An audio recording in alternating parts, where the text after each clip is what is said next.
মৰমৰ সপ্তমমান শ্ৰেণীৰ ছাত্ৰ-ছাত্ৰীসকল তোমালোকৰ গণিতৰ 11.1 ৰৈ যোৱা বাকি অংকবোৰ আজি আলোচনা কৰিবলৈ আগবাঢ়িছো গতিকে যদি তোমালোকে মোৰ চেনেলটো নতুন আহিছা তেতিয়াহলে সাবস্ক্ৰাইব কৰি দিবা আৰু ভিডিঅ'বোৰ ভাল লাগিলে নিশ্চয়কৈ এটা লাইক কৰি দিবা আৰু নোটিফিকেশন বেলটো অন কৰি থবা যাতে সকলোবোৰ ভিডিঅ' তোমালোকে পোনছাতে পাবলৈ সক্ষম হোৱা এতিয়া আহাচোন দেৰি নকৰি পেলাই আমি 10 নম্বৰ অংকটোৰ পৰা আৰম্ভ কৰো 10 নম্বৰ অংকটোত দিছিল ABCD চতুৰ্ভুজৰ AC কৰ্ণৰ দিক গতিকে ABCD এটা চতুৰ্ভুজ আছে আৰু AC এডাল কৰ্ণ দিয়া হৈ আছে AC কৰ্ণৰ দিক দিয়া হৈ আছে 12 মিটাৰ যদি BL লম্ব AC B আৰু L AC ৰ ওপৰত এডাল লম্ব আৰু DM লম্ব AC DM AC ৰ ওপৰত এডাল লম্ব আৰু যাতে BL 3 মিটাৰ DM 7 মিটাৰ তেন্তে ABCD চতুৰ্ভুজৰ কালি কিমান আমি ABCD চতুৰ্ভুজৰ কালি উলিয়াব লাগে গতিকে চিত্ৰটোৰ পৰা আমি স্পষ্টকৈ দেখা পাইছো যে ABCD চতুৰ্ভুজৰ কৰ্ণ AC ডাল ইয়াত 12 মিটাৰ দিয়া হৈ আছে আৰু ইয়াতে BL এটো হৈছে B আৰু এটো হৈছে L গতিকে BL লম্ব বুলি কৈছে গতিকে লম্ব অৰ্থাৎ লম্ব মানে হল এনেকুৱা এডাল সৰল ৰেখা ওপৰত যদি আমি এনে ধৰণৰে আকৌ 90 ডিগ্ৰী কোণযুক্ত এডাল ৰেখা আঁকি দিও তেতিয়া হলে এটোৱে হ'ব লম্ব গতিকে ইয়াতে B আৰু L হ'ব লম্ব কাৰ ওপৰত লম্ব A আৰু C ৰেখাডালৰ ওপৰত লম্ব ঠিক তেনেকৈ D আৰু M লম্ব হ'ব কাৰ ওপৰত হ'ব AC ৰেখাডালৰ ওপৰতে লম্ব হ'ব আৰু যত BL গতিকে B আৰু L কিমান দিয়া হৈছে 3 মিটাৰ আৰু D আৰু M দিয়া হৈ আছে 7 মিটাৰ গতিকে ABCD এটা চতুৰ্ভুজ আৰু এই চতুৰ্ভুজটো আমি কালি উলিয়াব লাগে গতিকে ABCD চতুৰ্ভুজৰ কালিৰ সূত্ৰটো হ'ব হাফ ইনটু কৰ্ণ ইনটু শাখা লম্বৰ সমষ্টি মনত ৰাখিবা যেতিয়া তোমালোকৰ এনে ধৰণৰে শাখা লম্ব দিয়া হৈ থাকিব শাখা লম্ব মানে কি লম্ব অৰ্থাৎ কোনো কৰ্ণৰ ওপৰত যদি আকৌ আমি লম্ব অঙ্কন কৰো এই এটা BL এটা লম্ব অঙ্কন কৰিছো ইফালে DM এটা লম্ব অঙ্কন কৰিছো এই BL আৰু DM এই দুটাই হ'ব শাখা লম্ব আৰু এনে ধৰণৰ শাখা লম্ব বিলাকৰ যদি মান দিয়া হৈ থাকে আৰু কৰ্ণৰ মান দিয়া হৈ থাকে তেতিয়া হলে আমি সূত্ৰটো ব্যৱহাৰ কৰিব লাগিব হাফ ইনটু কৰ্ণ পূৰণ শাখা লম্বৰ সমষ্টি এতিয়া হাফ ইনটু কৰ্ণৰ মাপ কিমান দিয়া হৈ আছে 12 গতিকে আমি 12 লিখিলো আৰু শাখা লম্ব দুটাৰ সমষ্টি 3 + 7 গতিকে 3 এ 7 হৈ যাব 10 আৰু 2 ৰে 12ক যদি কাটো 2 6 গুণে 12 গতিকে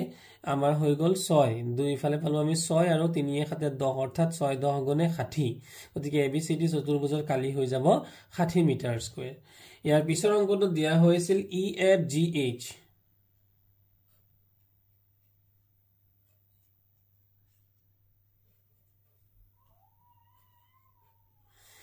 EFGH চতুৰ্ভুজৰ EG কৰ্ণ E আৰু G এটা কৰ্ণ বুলি দিয়া হৈ আছে আৰু EG ৰ ওপৰত FM আৰু HN লম্ব FM এটো হৈছে F আৰু এটো হৈছে N এটো FM আৰু H আৰু N লম্ব বুলি কৈছে লম্ব EG 28 ইয়াত দিয়া হৈছে কি EG গোটেই কৰ্ণডালৰ যোগ 28 সেন্টিমিটাৰ দিয়া হৈছে FM 7 সেন্টিমিটাৰ গতিকে F আৰু M এটো হৈছে 7 সেন্টিমিটাৰ দিয়া হৈ আছে আৰু HN 5 সেন্টিমিটাৰ আৰু এই HN 5 সেন্টিমিটাৰ দিয়া হৈ আছে যদি দিয়া হৈ আছে তেনেহলে কি নিৰ্ণয় কৰিব লাগে তেনেহলে নিৰ্ণয় কৰিব লাগে EFG ত্ৰিভুজৰ কালি গতিকে EFG কোনটো EFG অৰ্থাৎ এই তলৰ ফালৰ EF আৰু G এই কৰ্ণ এই ত্ৰিভুজটোৰ এই ডাঙৰ ত্ৰিভুজটোৰ কালি উলিয়াব লাগে লগতে EHG ত্ৰিভুজৰ EH আৰু G ওপৰৰ ফালৰ ডাঙৰ ত্ৰিভুজটোৰ কালি উলিয়াব লাগে আৰু EFGH চতুৰ্ভুজৰ কালি উলিয়াব গোটেই চতুৰ্ভুজটোৰ কালি উলিয়াব লাগে এটা দিয়া আছে EFGH চতুৰ্ভুজৰ EG কৰ্ণ গতিকে EG টো এটা কৰ্ণ বুলি দিয়া হৈ আছে তোমালোকে ইতিমধ্যে জানা কৰ্ণ কাক কয় যে কোনো যদি চতুৰ্ভুজ থাকে আৰু চতুৰ্ভুজৰ বিপৰীত কোণ দুটা যদি আমি সংলগ্ন কৰো তেতিয়া হলে কি হ'ব ইয়ে হ'ব এটা কৰ্ণ বা এনে ধৰণৰ তাৰ বিপৰীত দিশত যদি আকো তেতিয়া হলে এটো এটা হ'ব কৰ্ণ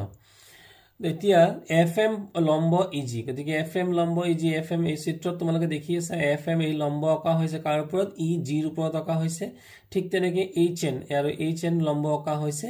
EG ৰ ওপৰত গতিকে EG কিমান আৰু কৰ্ণ EG দিয়া আছে 28 সেন্টিমিটাৰ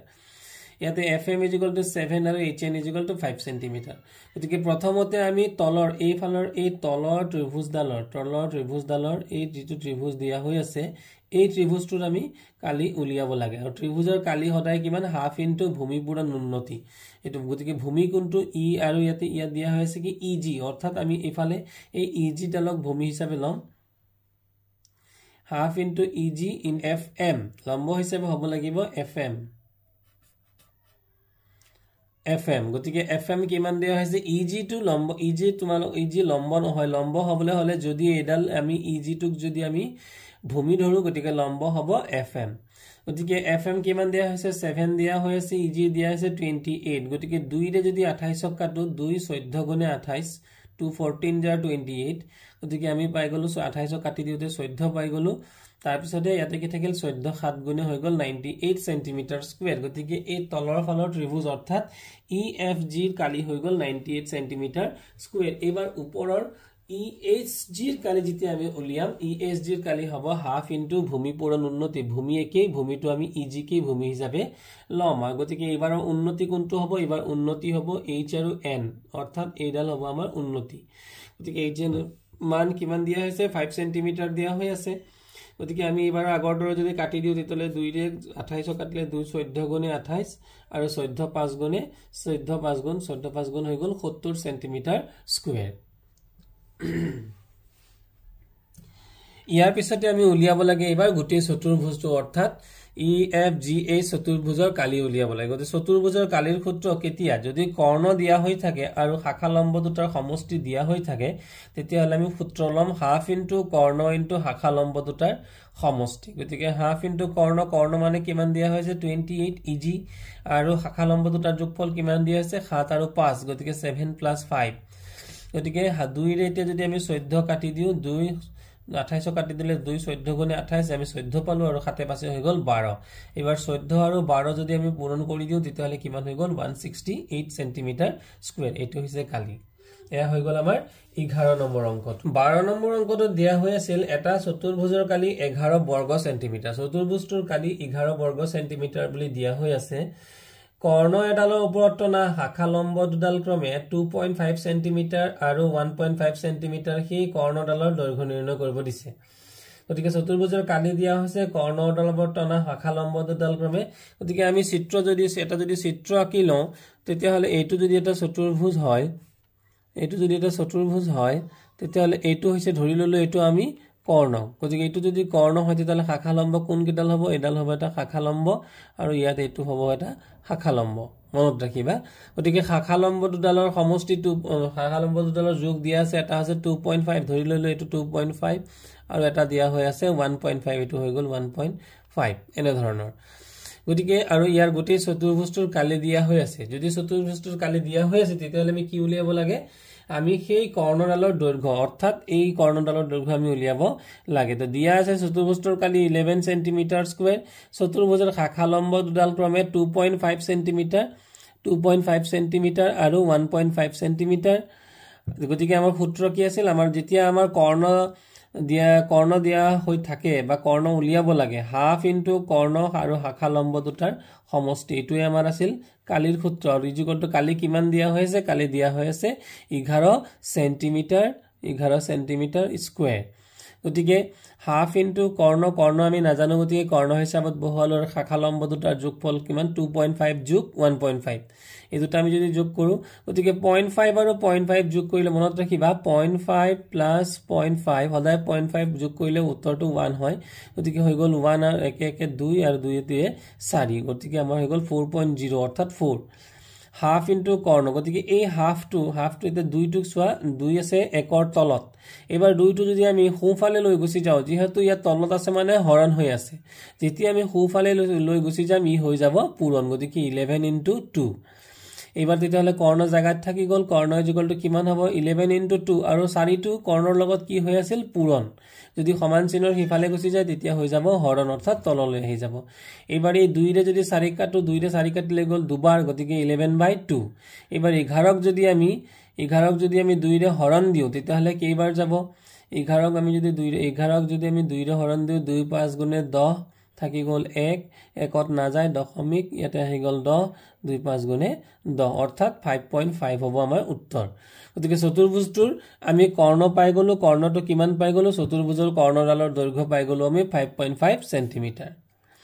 এবাৰ আমি আহিছো 13 নম্বৰ অংকটোলৈ গতিকে 13 নম্বৰ অংকটোত কি দিয়া হৈ আছিল যে এটা ট্ৰেপেজিয়ামৰ সমান্তৰাল বাহু দুডালৰ মাপ 18 মিটাৰ আৰু 16 মিটাৰ গতিকে এইটো ধৰি ললো এইটো এটা ট্ৰেপেজিয়াম আমাক চিত্ৰ প্ৰশ্নটো দিয়া নাই কিন্তু আমি মনৰ পৰা চিত্ৰডাল আঁকি লৈছো গতিকে এডাল হৈছে সমান্তৰাল বাহু দুটাৰ যোগ দিয়া আছে কিমান 16 সেন্টিমিটাৰ এইটো 16 সেন্টিমিটাৰ আৰু এটা আছে 18 সেন্টিমিটাৰ বুলি আমি ধৰি ললো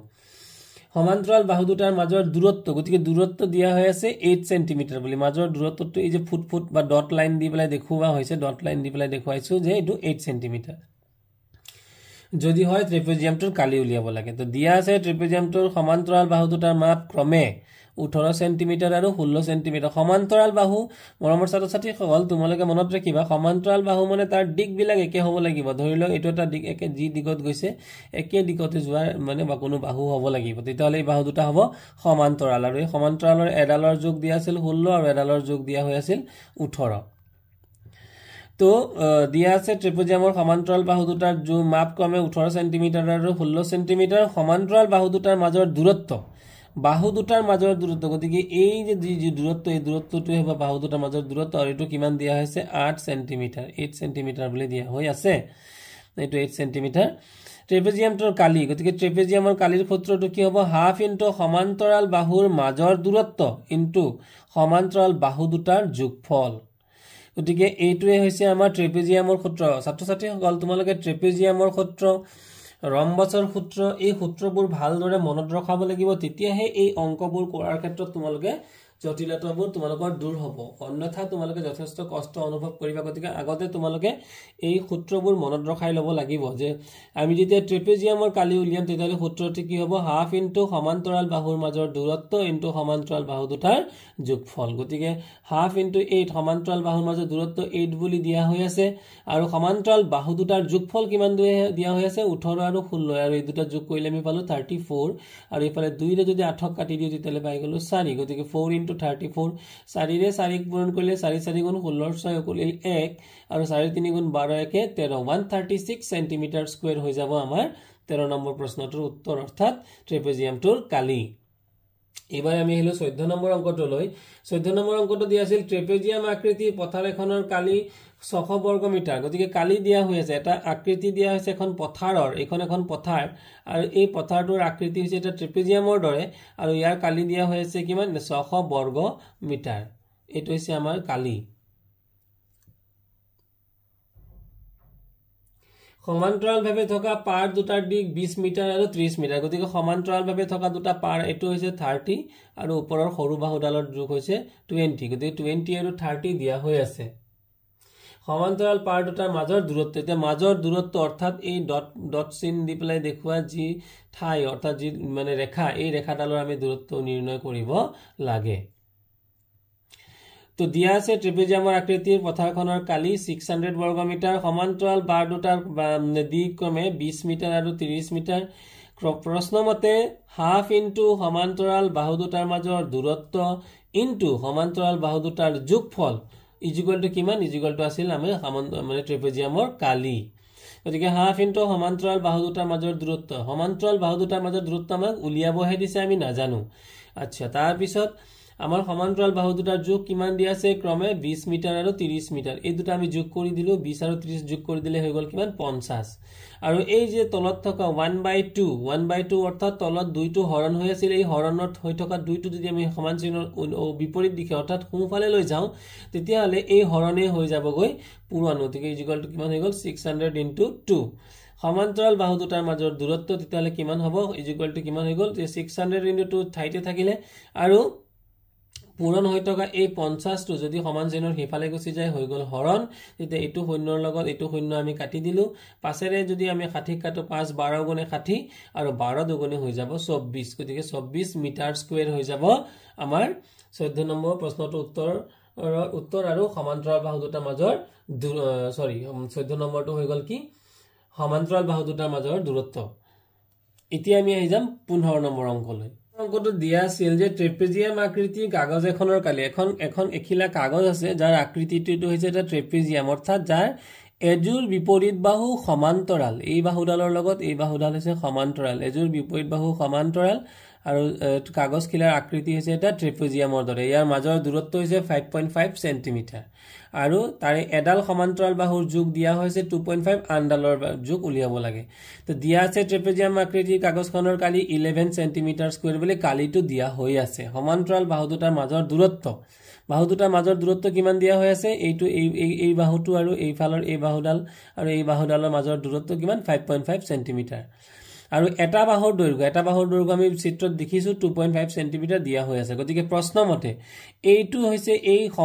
ফৰ্মুলাটো হৈছে আমাৰ ট্ৰেপেজিয়ামৰ কালিৰ ফৰ্মুলা হাফ ইনটু সমান্তৰাল বাহু দুটাৰ মাজৰ দূৰত্ব ইনটু সমান্তৰাল বাহু দুটাৰ যোগফল ইকুৱেল টু কালি গতিকে আমি এবাৰ বহুৱাই যাম হাফ সমান্তৰাল বাহু দুটাৰ মাজৰ দূৰত্ব কিমান দিয়া হৈছে 5.5 আৰু সমান্তৰাল বাহু দুডাল বাহুৰ ভিতৰত এটা বাহুৰ যোগ 2.5 আৰু আনডাল বাহুৰ যোগ আমি নাজানো কাৰণে আমি L বুলি আমি ধৰি ললো ইকুৱেল টু 11 সেন্টিমিটাৰ স্কয়াৰ লিখিছো ইয়াত L ইকুৱেল টু আনডাল বাহুৰ দৈৰ্ঘ্য গতিকে এবাৰ কি হৈ গল এবাৰ আমি 2.5 সেন্টিমিটাৰ প্লাস L এটো আমি ঠাইতে থম আৰু ইয়াত থকা 5.5 টো যেহেতু পূৰণ হৈ আছে সমান চিহ্নৰ ইফালে আহিলে হৈ যাব তললৈ অৰ্থাৎ হৰণ আৰু দুইটো হৈ আছে তলত অৰ্থাৎ হৰণ হৈ আছে আৰু এই দুইটোই আমি সমান চিহ্নৰ হিতুফালে লৈ গলে হৈ যাব পূৰণ অৰ্থাৎ 11 * 2 হৈ যাব এইবাৰ আমি ইয়াক সৰলীকৰণ কৰিব লাগে গতিকে 5.5 একফালে হৈ গল 11 2 গুণে 22 আৰু তলত থাকিল 5.5 আৰু সমান চিহ্নৰ বাওঁফালে থকা 2.5 গতিকে এই 2.5 টোৰ আগত একো চিহ্ন নাছিলে অৰ্থাৎ ইয়াৰ আগত এটা প্লাস আছিল যদি এই সংখ্যাটোৱে আমি সমান চিহ্নৰ সোঁফালে লৈ যাওঁ তেতিয়াহলে এই প্লাসৰ ঠাইত হৈ যাব মাইনাস এতিয়া 5.5 আৰু তলৰ 1 এই তলত একো সংখ্যা নাই যদি ইয়াৰ তলত এটা 1 আছে গতিকে একৰ লসাগু হৈ গল 5.5 বা ইয়াক আমি পইণ্টটো উঠাই লব লাগিব 5.5 ৰ যদি পইণ্ট উঠাও ইয়াক কিহেৰে পূৰণ কৰিব লাগিব এটা 10 এৰে পূৰণ কৰিব লাগিব 10 এৰে পূৰণ কৰিলে 5.5 ৰ ঠাইত হৈ যাব 55 আৰু ওপৰত হৈ যাব 22 ৰ ঠাইত হৈ যাব 0 এটা লাগি যাব যেহেতু আমি 22 কো 0 ৰে 10 এৰে পূৰণ কৰিম গতিকে 0 এটা লাগি যাব ইয়াক যদি আমি কটাকটি কৰো 11 ৰে কটাকটি কৰিলে 11 5 গুণে 55 আৰু ওপৰত হৈ যাব 11 2 গুণে 22 আৰু লগতে 0 আৰু এই 5 এৰে যদি 20 কাটি দিও 5 4 গুণে হৈ যাব 5 এৰে যদি আমি 20 কাটো তেতিয়ালে 5 4 গুণে 20 গতিকে আমাৰ মানে বাওঁফালে থাকিলে আমাৰ 4 আৰু মাইনাস 2.5 গতিকে 4 ৰ পৰা যদি আমি 2.5 এইটো আমি বিয়োগফলতে দেখুৱাইছো যে 4 ৰ পৰা যদি 2.5 কি দৰে তোমালোকে বিয়োগ কৰিবা গতিকে 4 টোক লিখিব লাগিব 4.0 আৰু মাইনাস 2.5 10 ৰ পৰা ইয়াৰ পৰা আমি 0 ৰ পৰা 5 না যায় 1 এটা ইফালে আনিলো তেতিয়ালে 10 ৰ পৰা 5 গলে 5 আৰু 3 ৰ পৰা 2 গলে 1 গতিকে উত্তৰটো হ'ব আমাৰ 1.5 গতিকে আনডাল বাহুৰ দৈৰ্ঘ্য আমি পাই গলো 1.5 সেন্টিমিটাৰ এবাৰ 16 নম্বৰ অংকটো এটা ৰম্বছৰ কালি উলিওৱা যাৰ কৰ্ণ দুডালৰ দৈৰ্ঘ্য 7 মিটাৰ আৰু 6 মিটাৰ এটা ৰম্বস দিয়া হৈ আছে এইটো এটা ৰম্বস এই ৰম্বসটোৰ কি কৰিছে কৰ্ণ দুডালৰ যোগ দিয়া হৈছে এইটো এটা কৰ্ণ আৰু এডাল আনডাল কৰ্ণ এই দুডাল কৰ্ণ দিয়া হৈ আছে যে ৰম্বসৰ কালি উলিওৱা যাৰ কৰ্ণ দুডালৰ দিক 7 মিটাৰ আৰু 6 মিটাৰ গতিকে এডাল কৰ্ণ 7 মিটাৰ আৰু আনডাল কৰ্ণ 6 মিটাৰ বুলি দিয়া হৈ আছে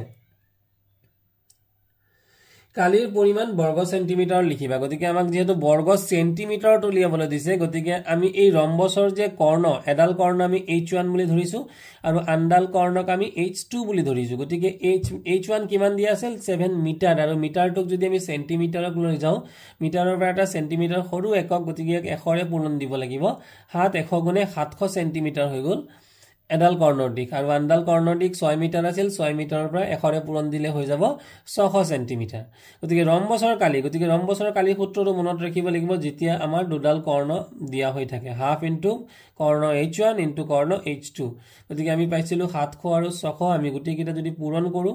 আৰু প্ৰথমতে আমি কি কৰিব লাগিব 2 ৰে যদি আমি কাটি দিও 2 ৰে কাটিলে 6 ক কাটিলে 3 আৰু দুটা শূন্য অৰ্থাৎ 300 3 আৰু 7 পূৰণ কৰিলে 3 7 গুণ 2100 আৰু মুঠতে দুটা আৰু দুটা মুঠতে 4টা শূন্য থাকি গল এই 4টা শূন্য থাকি যাব গতিকে উত্তৰটো হ'ব 2100 বৰ্গ সেন্টিমিটাৰ এবাৰ আমি যাম 17 নম্বৰ অংকটোলৈ 17 নম্বৰ অংকত দিয়া আছিল এটা ৰম্বসৰ কালি উলিয়াব দিছে এটা ৰম্বস আছে তাৰ কালি উলিয়াবলৈ দিছে কালি উলিওৱা যাৰ বাহুৰ দৈৰ্ঘ্য 6 সেন্টিমিটাৰ আৰু উন্নতি হৈছে 8 সেন্টিমিটাৰ গতিকে বাহুৰ দৈৰ্ঘ্য আৰু উন্নতি দিয়া হৈ আছে গতিকে এইটো এটা আমি ধৰি ললো এইটো এটা হৈছে ৰম্বস এইটো এটা ৰম্বস আৰু উন্নতি এইটো হৈছে উন্নতি মানে আমি তাৰ উচ্চতাটোকে আমি উন্নতি বুলি ধৰিলাম গতিকে এইটো তাৰ উন্নতি বুলি আমি ধৰি ললো গতিকে কি দিয়া আছে এটা ৰম্বসৰ কালি লৈ যাৰ বাহুৰ দৈৰ্ঘ্য 6 সেন্টিমিটাৰ প্ৰতিটো বাহুৰ দৈৰ্ঘ্য কিমান 6 এইটো 6 এইটো 6 এইটো 6 আৰু এইটো 6 আটাইকেইটা বাহুৰ দৈৰ্ঘ্য 6 সেন্টিমিটাৰ আৰু উন্নতি 8 সেন্টিমিটাৰ আৰু উখটো এইটো কিন্তু 8 সেন্টিমিটাৰ উন্নতিটো হৈছে 8 সেন্টিমিটাৰ আৰু যদি ইয়াৰ এডাল কৰ্ণৰ দৈৰ্ঘ্য 8 সেন্টিমিটাৰ হয় আনডাল কৰ্ণৰ দৈৰ্ঘ্য উলিয়াব দিছে গতিকে এইটো দিয়া হৈ আছে এইটো এডাল কৰ্ণৰ দৈৰ্ঘ্য কিমান 8 সেন্টিমিটাৰ দিয়া হৈ আছে তালে আনডাল কৰ্ণৰ দীঘঠাত এইডাল আমি উলিয়াব লাগে তো দিয়া আছে ৰম্বসৰ বাহু ইকুয়াল টু কিমান দিয়া হৈ আছে 6 সেন্টিমিটাৰ এটা বাহু 6 সেন্টিমিটাৰ বুলি দিয়া হৈ আছে উচ্চতাটো 8 সেন্টিমিটাৰ বুলি দিয়া হৈ আছে গতিকে ৰম্বসৰ কালিৰ সূত্ৰ কি বাহু পূৰণ উচ্চতা গতিকে 6 * 8 6 8 গুণে 48 সেন্টিমিটাৰ আমাৰ হৈ গল ৰম্বসটোৰ কালি আমাক এবাৰ ৰম্বসৰ কালি নালাগে আমাক ৰম্বসৰ আনডাল কৰ্ণ লাগে গতিকে ৰম্বসৰ কালিৰ সূত্ৰ দুটা আমি দুই ধৰণৰ ৰম্বসৰ কালি উলিয়াব পাৰো প্ৰথমটো হৈছে ৰম্বসৰ কালি ইকুয়াল টু বাহু পূৰণ উচ্চতা আৰু আনটো হৈছে হাফ ইনটু কৰ্ণ h1 কৰ্ণ h2 ইকুয়াল টু কালি এই সূত্ৰ মতে আমি যাব লাগিব গতিকে কৰ্ণ h1 এটা এডাল কৰ্ণৰ মাপ দিয়া হৈ আছে 8 সেন্টিমিটাৰ মাপ দিয়া হৈ আছে এটা আমি পাইছো 8 সেন্টিমিটাৰ 8 সেন্টিমিটাৰ দিয়া হৈ আছে h2 দিয়া হৈ আছে h2 আমি উলিয়াব লাগে ইকুয়াল টু কালি আমি ইতিমধ্যে কালিটো আমি কিমান উলিয়াইছো কালিটো উলিয়াইছো 48 সেন্টিমিটাৰ স্কয়াৰ গতিকে এই কালিৰ ঠাইত আমি এটো বহুৱাই দিলো এবাৰ আমাক লাগে h2 লাগে গতিকে এইবাৰ আকৌ চোৱা যেহেতু ইয়াত এই 8 টো কি হৈ আছে পূৰণ 8 যদি ইফালে আহি যায় তলত আহিব হৰণ হ'ব আৰু 2 টো হৰণ হৈ আছে হিফালে গলে পূৰণ হ'ব অৰ্থাৎ পূৰণ 2 হ'ব গতিকে 2 এবাৰ আমি যদি কাটি দিও কটাকটি কৰো তেতিয়াহলে কেনেকৈ হ'ব যে 8 এৰে যদি কাটো 8 6 গুণ 48 আৰু 6 আৰু 2 যদি পূৰণ কৰি দিও 6 2 গুণ হৈ গল 12 সেন্টিমিটাৰ গতিকে ৰম্বসটোৰ আনডাল কৰ্ণ h2 ইকুয়াল টু কিমান হৈ গল 12 সেন্টিমিটাৰ তাৰ পিছত 18 নম্বৰ অংকটো দিয়া আছিল প্ৰশ্নটো আছিল 18 এটা ৰম্বসৰ কালি 56 বৰ্গ সেন্টিমিটাৰ এটা ৰম্বস আছে যাৰ কালি দিয়া হৈ আছে 56 বৰ্গ সেন্টিমিটাৰ ইয়াৰ পৰিসীমা 32 সেন্টিমিটাৰ হলে উচ্চতা কিমান হ'ব উলিয়াবলৈ দিছে গতিকে ৰম্বসটোৰ পৰিসীমা দিয়া আছে এইটো এটা ৰম্বস এই ৰম্বসটোৰ কালিও দিয়া আছে আৰু পৰিসীমাও দিয়া আছে কিন্তু ইয়াৰ উলিয়াব লগা বিষয়টো হৈছে ইয়াৰ উচ্চতাটো আমি উলিয়াব লাগে দিয়া আছে ৰম্বসটোৰ কালি ইকুয়াল টু 56 মিটাৰ স্কয়াৰ আৰু ৰম্বসটোৰ পৰিসীমা ইকুয়াল টু 32 মিটাৰ গতিকে ৰম্বসৰ কালি ইকুয়াল টু কিমান আছিল ৰম্বসৰ কালি ইকুয়াল টু আছিল উচ্চতা পূৰণ বাহু গতিকে বাহু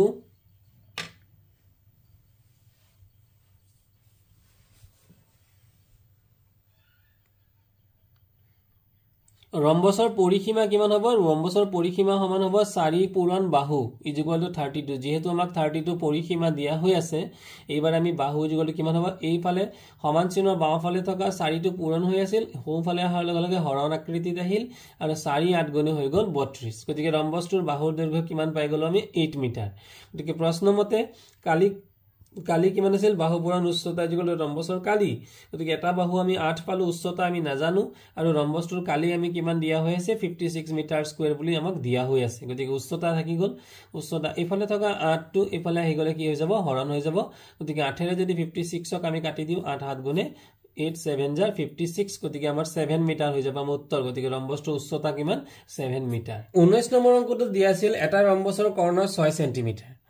দিয়া আছে এটা ৰম্বস আছে আৰু ৰম্বসটোৰ এটা কৰ্ণ 6 সেন্টিমিটাৰ ইয়াৰ কালি 24 বৰ্গ সেন্টিমিটাৰ হয় বাকিটো কৰ্ণৰ দিক কিমান বাকিটো কৰ্ণ গতিকে ইয়াত এটা ৰম্বস এইটো এটা হৈছে ৰম্বস আৰু এই ৰম্বসটোৰ এটা কৰ্ণ দিয়া হৈ আছে এইটো এটা কৰ্ণ দিয়া হৈ ইয়াৰ মাপ দিয়া হৈ আছে আনডাল কৰ্ণৰ মাপ আমি উলিয়াব লাগে দিয়া আছে ৰম্বসটোৰ কালি লগতে ৰম্বসটোৰ কালি দিয়া আছে কিমান 24 মিটাৰ স্কয়াৰ বুলি আমাক দিয়া হৈ আছে ৰম্বসটোৰ এটা কৰ্ণ h1 এডাল কৰ্ণ h1 কিমান দিয়া আছে 6 মিটাৰ বুলি দিয়া হৈ আছে গতিকে আমাৰ ৰম্বসৰ আমি এই সূত্ৰটো প্ৰয়োগ কৰিম যেহেতু এটা কৰ্ণ আমাক দিয়া হৈ আছে আনডাল কৰ্ণ লাগে গতিকে আমাৰ ফৰ্মুলাটো আমি ইউজ কৰিম ৰম্বসৰ হাফ ইনটু কৰ্ণ h1 ইনটু কৰ্ণ h2 ইকুয়াল টু ৰম্বসৰ কালি হাফ ইনটু এডাল কৰ্ণ 6 বুলি দিয়া হৈ আছে আনডাল কৰ্ণ আমি নাজানো h2 ইকুয়াল টু ৰম্বসৰ কালি কিমান 24 মানে হাফেৰে অৰ্থাৎ তলত থকা 2 টোৰে যদি 6ক কাটো উত্তৰটো হৈ যাব 3 গতিকে 3 পূৰণ কৰ্ণ h2 এবাৰ h2 যদি ঠাইতে থলো 3 টো ইফালে পূৰণ হৈ আছিল ইফালে সমান চিহ্ন সোঁফালে আহিলে হৈ যাব হৰণ গতিকে সমান চিহ্ন ওপৰত থাকিব 24 তলত আহিব 3 গতিকে 3 ৰে যদি আমি 24ক কাটো 3 8 গুণে কিমান হৈ যাব 24 গতিকে h2 অৰ্থাৎ আনডাল কৰ্ণৰ মাপ কিমান পাই গলো আমি 8 মিটাৰ গতিকে ৰম্বসটোৰ আনটো কৰ্ণৰ দিক 8 মিটাৰ শেষত 20 নম্বৰ অংকটো দিয়া হৈ আছে এটা সামন্তৰিকৰ কালি 15 বৰ্গ সেন্টিমিটাৰ সামন্তৰিক এটা দিয়া হৈ আছে এবাৰ এইটো হৈছে আমাৰ সামন্তৰিকটো এই সামন্তৰিকটোৰ কালি দিয়া হৈছে 15 বৰ্গ সেন্টিমিটাৰ ভূমি 5 সেন্টিমিটাৰ হলে উচ্চতা কিমান যদি এটো যদি 5 সেন্টিমিটাৰ হয় তেতিয়া হলে উচ্চতা অৰ্থাৎ এই উচ্চতাটো আমি উলিয়াব লাগে গতিকে সামন্তৰিকৰ কালি ইকুয়াল টু কিমান 15 সেন্টিমিটাৰ স্কয়াৰ দিয়া হৈ আছে সামন্তৰিকৰ ভূমি 5 সেন্টিমিটাৰ দিয়া হৈ আছে গতিকে আমি ভূমি পূৰণ উচ্চতা সমান সামন্তৰিকৰ কালি গতিকে ভূমি মানে 5 আমি বহুৱালো উচ্চতা আমি নাজানো সামন্তৰিকৰ কালি 15 দিয়া হৈ আছে উচ্চতা ইকুয়াল টু কিমান থাকিব 5 সেন্টিমিটাৰ ইফালে হৈ আছিল পূৰণ সমান চিহ্নৰ ইফালে হৈ গলে হৈ যাব হৰণ গতিকে 5 ৰে যদি আমি 15 কাটি দিও 5 3 গুণে হৈ যাব 15 গতিকে আমাৰ সামন্তৰিকটোৰ উচ্চতা হৈ যাব 3 সেন্টিমিটাৰ এয়া আছিল 20 নম্বৰ অংকটো গতিকে মৰমৰ ছাত্ৰ-ছাত্ৰী সকল 11.1 ৰ আমি 20 নম্বৰলৈকে আজি আমি আৰু এই পাঠটো 11.1 আমি ইয়াতে সমাপ্ত কৰিছো আৰু যদি তোমালোকৰ ভিডিঅবোৰ ভাল লাগিছে তোমালোকে নিশ্চয়কৈ লাইক এটা কৰি দিবা আৰু বন্ধুবৰ্গৰ মাজত শেয়াৰ কৰি দিবা থ্যাংক ইউ